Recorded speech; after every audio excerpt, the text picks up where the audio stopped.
Olá, vamos falar do plano cartesiano? A parte inicial do plano cartesiano. O plano cartesiano, então, é um conjunto de retas, ou a reta x e a reta y, uma na horizontal e uma na vertical, que determina um plano, né? Ele pode ser quadriculado ou não. Quadriculado é melhor para a gente identificar os pontos, mas ele não necessariamente precisa ser dentro de uma malha quadriculada. Então, nós temos aqui um eixo X, que depois daqui a pouco a gente vai ver, e aqui nós temos um eixo Y, certo? Então, o encontro dessas retas, tudo que determina para a parte de cima à direita, para a parte de cima à esquerda, para a parte de baixo à direita, para a parte de baixo à esquerda, determina o que é o plano cartesiano. Em relação aos eixos, nós temos dois eixos, o eixo X, que está na horizontal, e o eixo Y, que está na vertical. O eixo X, a gente chama ele de abscissas, eixo das abscissas. E o eixo Y, a gente chama de eixo das ordenadas. Coloquei aqui agora um plano que não tem malha quadriculada, para vocês entenderem que pode ser ou não. Então, o encontro daquelas duas retas, daqueles dois eixos, a gente tem o encontro delas, que é chamado de origem. E a gente vai entender daqui a pouco que é um ponto também. Bom, então vamos entender mais um pouco ainda sobre esse plano. Vamos entender sobre os quadrantes. Como assim quadrantes? Bom, quando esses eixos se encontram, ele determina espaços, que é o espaço acima à direita, espaço acima à esquerda, etc. E a gente chama isso de quadrantes. Para quem ainda não conhece números negativos, né, que a gente já sabe que tem, vai sempre trabalhar com o primeiro quadrante, que são o conjunto dos números, tanto para x e para y, positivos.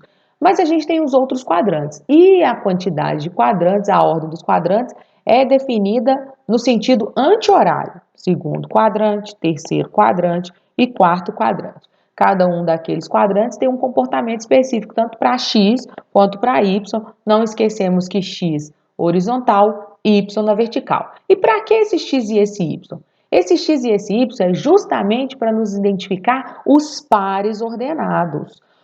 Pares ordenados, presta atenção nessa palavra, par de dois, ordenado de ordem. Então, aquilo tem uma ordem, o x primeiro e o y depois. Por que eu estou falando isso? Porque dentro do plano cartesiano, a gente vai achar pontos, coordenadas de x e de y. Então, mapas, questões geográficas são identificadas através de pares ordenados. Então, nós temos aqui, ó, vamos pensar, o 3 e o 4, e o 4 e o 3. Esses são pontos diferentes? São, porque a ordem altera, por isso chama pares ordenados. Então, agora vamos entender isso. Vamos marcar o ponto A. Infelizmente, tem pessoas que pensam assim, já sei, x é 3 e y é 4. E vem aqui e marca isso aqui, ó, x é 3, y é 4, pronto, tá marcado. Mas não é isso. Par ordenado é um ponto só. Que ponto é este? O encontro do 3 com x e o encontro do 4 com y. Bom, então aquele encontro ali, 3 e 4, é o ponto A. Aqui é o ponto A. É o ponto de encontro de 3 e 4. Tá vendo que o 4 e 3 é diferente? Porque agora é 4 no x e 3 no y. Então, eu tenho aqui um ponto B. Percebam que são pontos diferentes, uma vez que a gente sabe que são pares ordenados. Então, a gente pode brincar aqui dentro desse plano cartesiano, um jogo muito conhecido que também utilizei isso, a batalha naval. Então, vamos supor que aqui eu tenho aqui um pontinho aqui, eu vou chamar aqui de casa. Aqui eu tenho uma casa, e podia vir uma pergunta assim, onde está localizada a casa? Está localizada no x7 e no y6. É o par ordenado 7 e 6. É o encontro do 7 com o 6.